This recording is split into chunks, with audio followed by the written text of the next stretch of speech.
Hello दोस्तों, आपका स्वागत है हमारे चैनल में। आज का जो टॉपिक है उसका नाम है हॉर्सशू किडनी।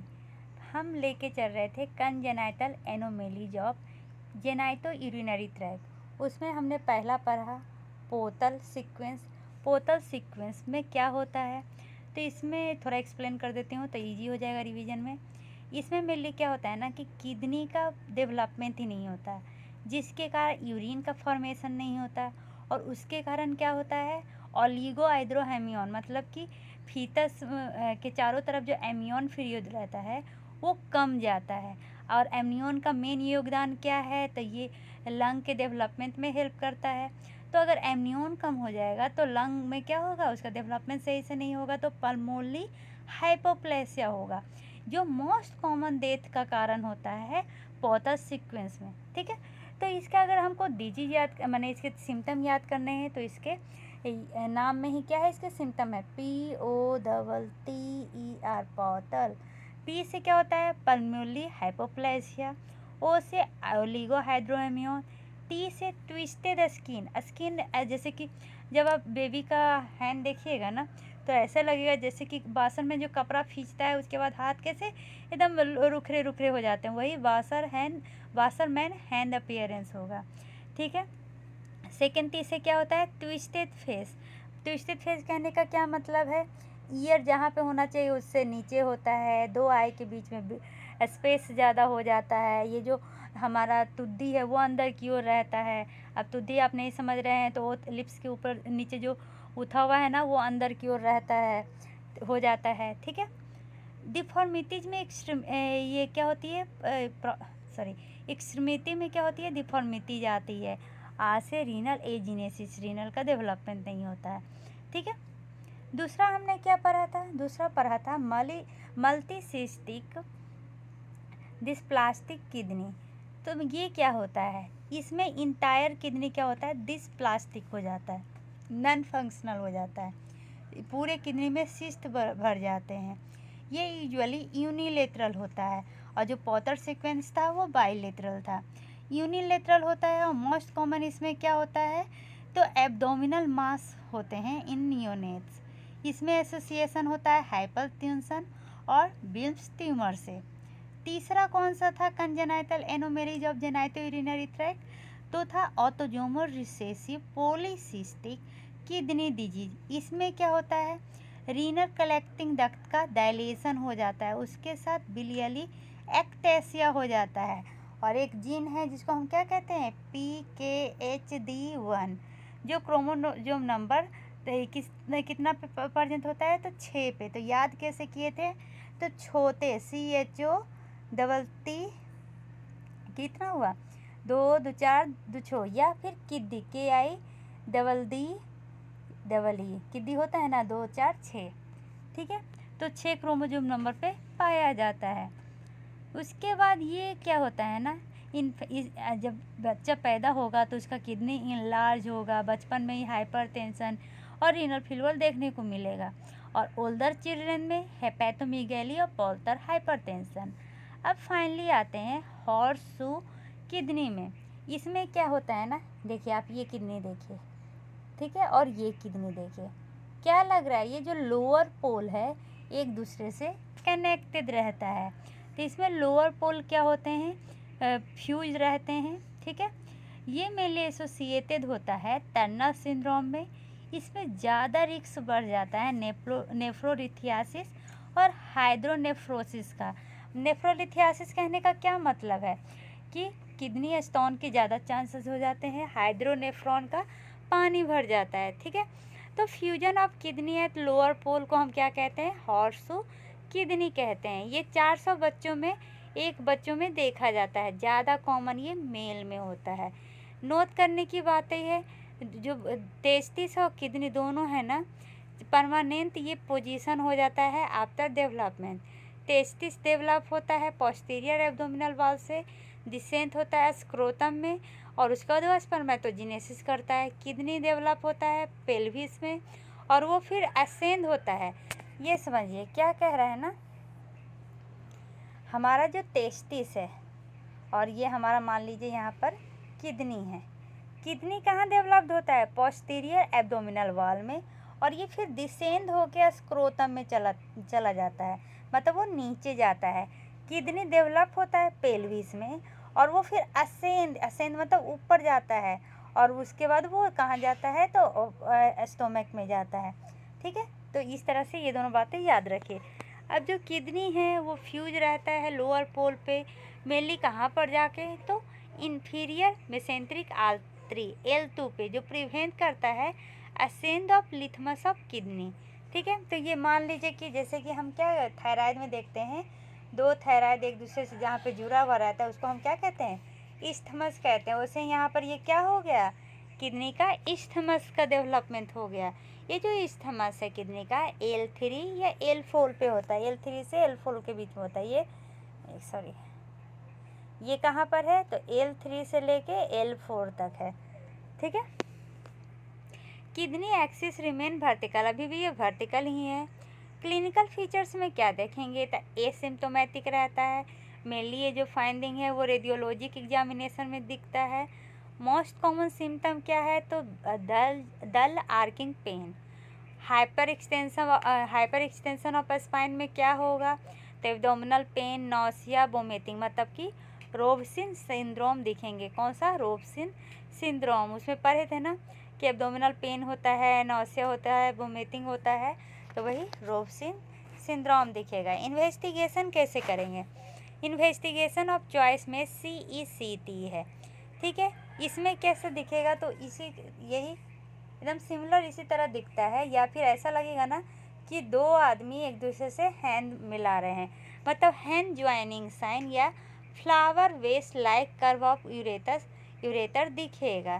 ठीक है, यहाँ पे तो IVP पे मेडियर ओरिएंटेशन ऑफ कैलेक्स दिखेगा, हैंड ज्वाइनिंग साइन, और हाई इंसर्शन करेंगे यूरेटर विथ एंटीरियर ट्रांसपोजिशन का, तो फ्लावर वेस्ट लाइक स्ट्रक्चर दिखेगा। ठीक है, मैनेजमेंट कैसे करेंगे? तो इसका मैनेजमेंट कॉम्प्लिकेशंस आते हैं। Stomach should not be divided, इसको डिवाइड नहीं कर सकते हैं। प्रेग्नेंट पेशेंट में इसमें प्रॉब्लम आता है, जिसके कारण डिस्टोसिया भी होने का खतरा होता है। ठीक है, तो हमने अभी तक क्या क्या पढ़ा है? ये हॉर्स ऑफ किडनी के बारे में, तो ये मोस्ट कॉमन कंजेनाइटल रीनल एनोमेलीज है। ठीक है, इसमें फ्यूजन हो जाता है किडनी का लोअर पोल में। यू शेप का किडनी दिखता है, और ये जो किडनी है उसका एसेंट नहीं हो पाता है पूरी तरह से। इक्टोपिक साइट ऑफ किडनी ज़्यादा देखने को मिलता है, मतलब कि एंटीरियर टू L4 पे ज़्यादा दिखता है। और अगर यूटेरिक ऑब्स्ट्रक्शन प्रेजेंट होंगे तो इन्फेक्शन के चांसेस बढ़ जाएंगे। ये ज़्यादा एसोसिएटेड होता है टर्नर सिंड्रोम से, लेकिन इदवार्ड और डाउन सिंड्रोम से भी एसोसिएटेड होता है। रेडियोग्राफिक फाइंडिंग में फ्लावर वेस अपीयरेंस और हैंड ज्वाइनिंग अपीयरेंस दिखेंगे। ठीक है, अल्पोल्स सिंड्रोम, अब ये होता क्या है? इसके बारे में ज़्यादा जानने से पहले एक केस सिनेरियो डील करते हैं। जैसे कि कोई 15 साल का लड़का आया पेडिशियन ऑफिस में एनुअल चेकअप के लिए। उसके रिपोर्ट में क्या मिला कि उसको विजन प्रॉब्लम है, हियरिंग प्रॉब्लम है, और ये अभी हाल ही में ख़त्म हुआ, ही नहीं कि ये बहुत टाइम से हो रहा है, मतलब कि वो एनुअली चेकअप के लिए आता है। तो इस बार जब चेकअप के लिए आया 1 साल के बाद, तो उसके आँख में और कान में प्रॉब्लम हो रहा है। ठीक है, उसके फैमिली में भी एक चाचा थे जिनको जेनेटिक डिसऑर्डर था डिफनेस का और किडनी डिजीज़ का। जब रूटीन यूरिन एनालिसिस करवाए तो क्या पता चला? हेमेटूरिया है, उसमें यूरिथ्रोसाइट कास्ट दिखने को मिल रहा है। अब पेशेंट के पेरेंट्स क्या हो गए? डर गए कि अब ये क्या है। ठीक है, तो इसके में मेनली ये 2 कारण से होता है। एक तो ये बेसमेंट मेम्ब्रेन सिंड्रोम में आता है, बेसमेंट मेम्ब्रेन सिंड्रोम में आता है, और दूसरा ये जेनेटिक डिजीज़ में आता है। तो जेनेटिक डिजीज़ में कौन सा?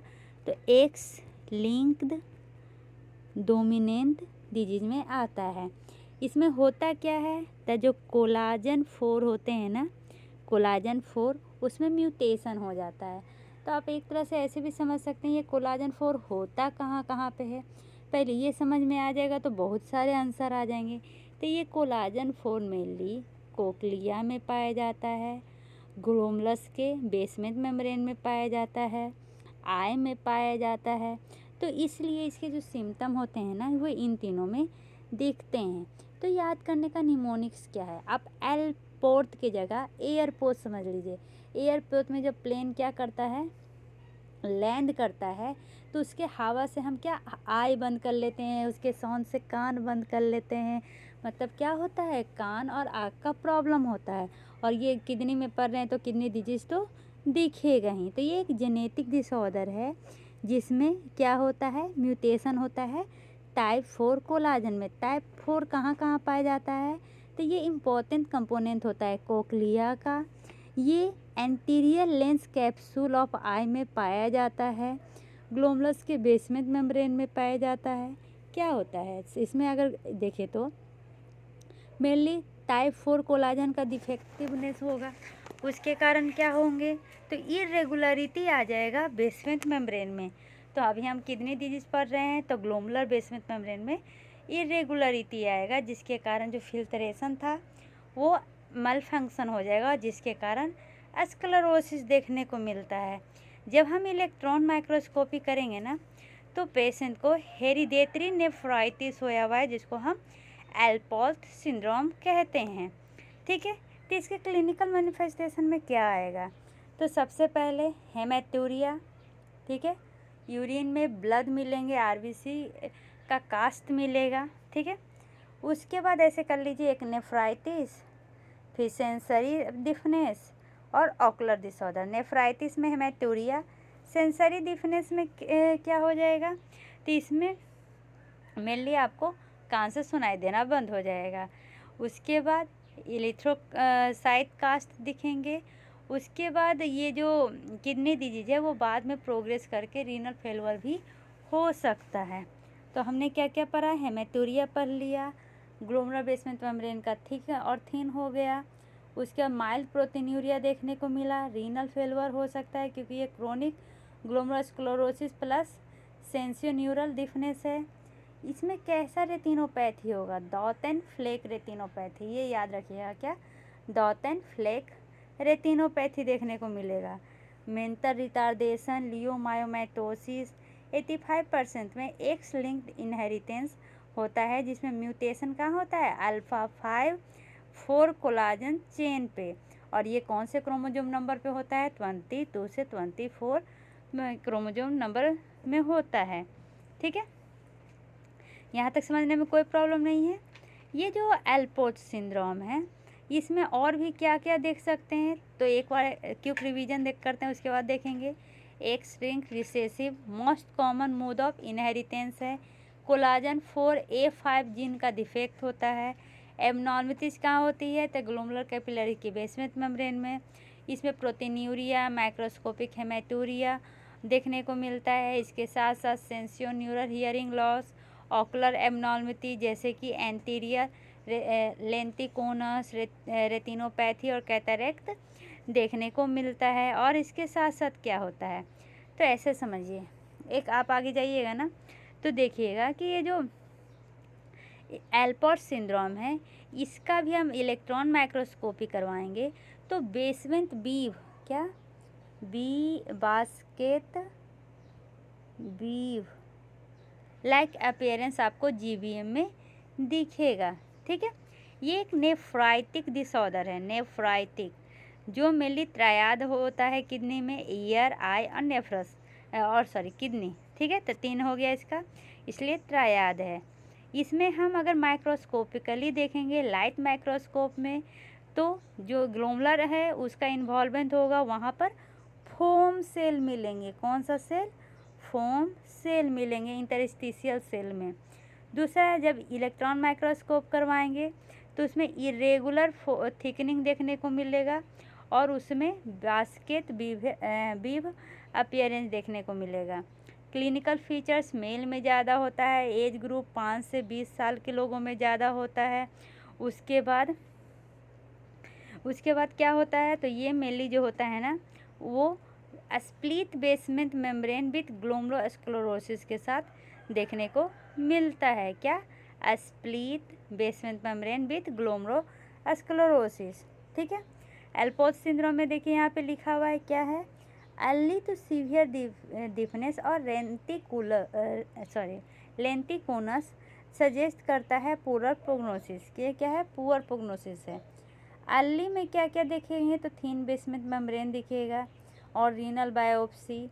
उसके बाद ये धीरे धीरे क्या होंगे? थिक होंगे, तो स्प्लिट बेसमेंट मेम्ब्रेन दिखेगा जो अभी बता चुके थे। ट्रीटमेंट में हम क्या करेंगे? प्राइमरी ट्रीटमेंट में पहले हम हाइपरटेंशन को कंट्रोल करेंगे, एसी इनहिबिटर यूज करेंगे रीनल प्रोग्रेशन को स्लो करने के लिए, किडनी ट्रांसप्लांट करवाएंगे। ठीक है। पेशेंट जिसमें ऑलरेडी रीनल एलोग्राफ हो गया है उनमें एंटी जीवीएम एंटीबॉडी ये डायरेक्ट करेंगे जिससे कि वो म्यूटेशन रुक सके, ग्राफ्ट सर्वाइवल अच्छा होता है। अब आते हैं अगला जो टॉपिक है उसका नाम है ब्लेडर एक्स्ट्रोफी। ये क्या है? ये मेनली मेल में ज़्यादा कॉमन होता है। इसमें होता क्या है? तो ये क्लासिकल ब्लेडर एक्स्ट्रोफी है। नाम से ही सुनने से क्या लग रहा है कि ये रियल बर्थ डिफेक्ट है जिसमें कि ब्लेडर क्या होता है? फीटस का बाहर डेवलप होता है। एक्सपोज जो ब्लेडर होता है उसमें यूरिन स्टोर नहीं होता है। ठीक है, कांट स्टोर यूरिन, और इसका जो फंक्शन होता है नॉर्मली होता है। इसमें क्या होता है? मेनली यूरिन लीकेज देखने को मिलेगा। प्रॉब्लम मेनली क्या है? ये वेरी होता है बेबी से बेबी में। ठीक है। उसके बाद इसमें और भी क्या दिखेंगे तो इसके जो क्लासिकल चीज़ें हैं, पहला तो ये ब्लेडर का जो म्यूकोसा है वो एक्सपोज्ड होगा, अम्बिलिकस डिस्प्लेस डाउन, नीचे की ओर अम्बिलिकस हो जाएंगे। ठीक है। प्यूबिक रेमी जो है वो वाइडली सेपरेटेड रहेगा, accompanied by epispadias in both male and female, मतलब जो यूरेथ्रा है वो ऊपर की ओर ओपन होगा, एनस डिस्प्लेस होगा आगे की ओर, एनस क्या होंगे? आगे की ओर होंगे। ठीक है। अगर इसको रिपेयर नहीं किए तो यूरिनरी इनकंसिस्टेंस या ब्लेडर कैंसर होने का खतरा हो सकता है। ये more common congenital bladder lesson है, मेल में ज़्यादा होता है। ये होता क्यों है? तो इसमें जो डेवलपमेंट होता है लोअर एब्डोमिनल वॉल मस्कुलेचर में, उसकी डिफिशियंसी हो जाती है जिसके कारण ब्लेडर ओपन रह जाता है और जो म्यूकोसा है ब्लेडर का वो स्किन से कंटिन्यूअस रहता है। इसका क्लासिकली ये एसोसिएटेड होता है ईपी एस्पाडियस से। स्केलेटल और गैस्ट्रोइंटेस्टाइनल एनोमेलीज में भी ये एसोसिएटेड होता है। डिस्टेंस कितना होता है? डिस्टेंस बिटवीन प्यूबिक जो बोन है, जो दोनों के बीच में डिस्टेंस ज़्यादा हो जाता है, वो 10 mm से ज़्यादा नहीं होता है। इसमें मेनली आप ट्राइफेक्टा देखने को मिलेगा। क्या देखने को मिलेगा? ट्राइफेक्टा। ठीक है। पहला क्या है आपको बता रहे हैं इतने देर से, ईपी एस्पाडियास। इसमें यूरेथ्रा ओपन होता है एबव द नॉर्मल प्लेसमेंट, जितना प्लेसमेंट होना चाहिए उससे ऊपर यूरेथ्रा ओपन होता है on the glands of the penis. दूसरा जो है वो है ब्लेडर एक्सोट्रोफी। इसमें ब्लेडर ओपन रहता है, इनसाइड आउट ब्लेडर रहता है। ठीक है। तीसरा क्या है? Cloacal, CLOACAL, cloacal exstrophy. इसमें क्या होता है? जो ब्लेडर और लार्ज इंटेस्टाइन है दोनों बाहर रहता है और ये मेनली एब्डोमिनल वॉल डिफेक्ट के कारण देखने को मिलता है। तो साइन क्या क्या रहेंगे? तो सप्रेशन होगा पेल्विक बोन का, लो सेट होंगे अम्बिलिकस का, एंटेरियरली डिप्लेस्ड एनस होगा, जेनेटेलिया डिफेक्ट होगा, इंग्यूनर हर्निया हो सकता है और यूरिन का लीकेज होते रहेगा। ठीक है। अब मेल और फीमेल में क्या डिफरेंस है? तो मेल में अगर हुआ तो epispadias, upward curvature of penis, undescended testis, inguinal hernia, hypospadias of penis जिसको हम क्लोकल कहते हैं। फीमेल में epispadias, bifid clitoris, small labia minora, separated labia, absent vagina, bifid uterus और क्लिटोरिस का सप्लेशन होगा। ठीक है। इसमें हम जब पेल्विक का ओस्टियोटोमी देखते हैं तो इसमें सर्जिकल क्लोजर किया जाता है लोअर सेक्शन ऑफ ब्लेडर का। इसमें हम क्या करते हैं, तो जो एब्डोमिनल वाल है सेपरेट, उसको ये पास लाते हैं, पार्शियली टाइट करते हैं ब्लेडर नेक को, बायलेटरल यूरेथ्रल री इम्प्लांटेशन किया जाता है ताकि रिफ्लक्स को सही कर सकें। ये मेनली परफॉर्म करने में 48 से 72 आवर्स के बाद होता है। जन्म के जो पेल्विक ओस्टियोटोमी है, ये जन्म के 48 से 72 घंटे के बाद होता है। अगर तब डिले हो जाए तो मेनली 2 मंथ के बाद देखने को मिलता है। इसमें क्या होता है, तो मित्रोफेन ऑफ अपेंडिकुलर स्टोमा करते हैं। ठीक है। नर्सिंग मैनेजमेंट क्या होता है, तो लिमिट मतलब कि जो ट्रॉमा है उसी एरिया तक लिमिट रहे, ये वो ट्राई करते हैं। इन्फेक्शन तो ज़्यादा नहीं हो गया, उसको मॉनिटर करते हैं। उसके बाद उसका ड्रेसिंग करते हैं। वो इमोबलाइज रहे 2 से 4 वीक के लिए, इसलिए वो ट्रैंक्सर यूज करते हैं। वो कौन सा ट्रैंक्सन है, तो वेरिएंट ट्रैक्शन यूज करते हैं। ठीक है। उसके बाद इपिड्यूलर पेन मैनेजमेंट देते हैं, ऊंद का केयर करते हैं, यूरिन आउटपुट को मॉनिटर करते हैं, साइकोसोशल असिस्टेंट देते हैं। ठीक है।